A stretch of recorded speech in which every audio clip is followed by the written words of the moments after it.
प्रार्थना या चॅनलमध्ये तुमचं खूप खूप स्वागत आहे. श्री स्वामी समर्थ. आज मी तुम्हाला सांगणार आहे की चैत्र नवरात्र चालू आहे. आता हे चैत्र नवरात्र आणि शारदीय नवरात्र एकच असते. खूप महत्त्व आहे.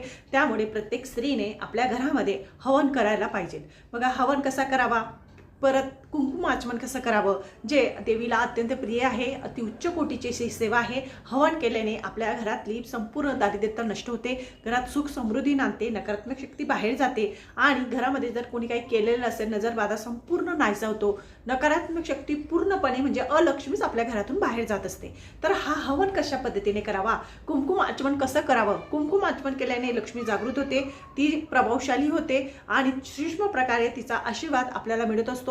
ती घरात वावरत असते.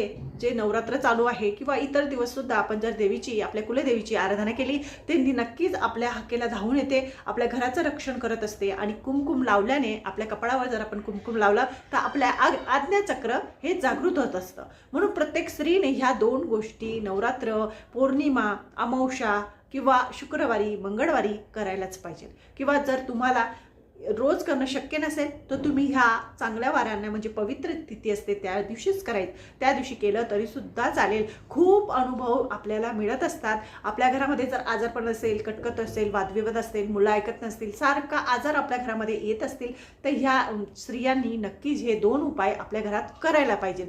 त्याचा जो मोठा व्हिडिओ आहे त्याची लिंक खालच्या साईडला दिलेली आहे. त्याच्यात सविस्तर माहिती सांगितलेली आहे. हवन सामग्री म्हणजे हवन तयार करण्यासाठी आपल्याला काय काय साहित्य लागतं, हवन कशा पद्धतीने करावं, मंत्र जाप कसा बोलावा, कुंकुम आचमन करताना आपल्याला कुंकुम कुठलं घ्यायचं आहे, कुंकुम आचमन करताना कोणते मंत्र जाप करावा आणि कुंकुम आचमन केल्याने आपल्याला त्याचे लाभ काय प्राप्त होतात, याबद्दल सविस्तर माहिती मी माझ्या मोठा व्हिडिओ शिवशक्ती प्रार्थना यूट्यूबवरील या चॅनलवर टाकलेला आहे. नक्कीच त्याच्यावर जा, तुम्हाला संपूर्ण खूप चांगल्या माहिती मिळतील. देवीची ओटी कशी भरावी, घरातली नकारात्मक शक्ती कशी बाहेर जावी, कुंकुम आचमन कसं करावं, हवन कसं करावं, याबद्दल सविस्तर माहिती असे मोठे व्हिडिओ मी केलेले आहे.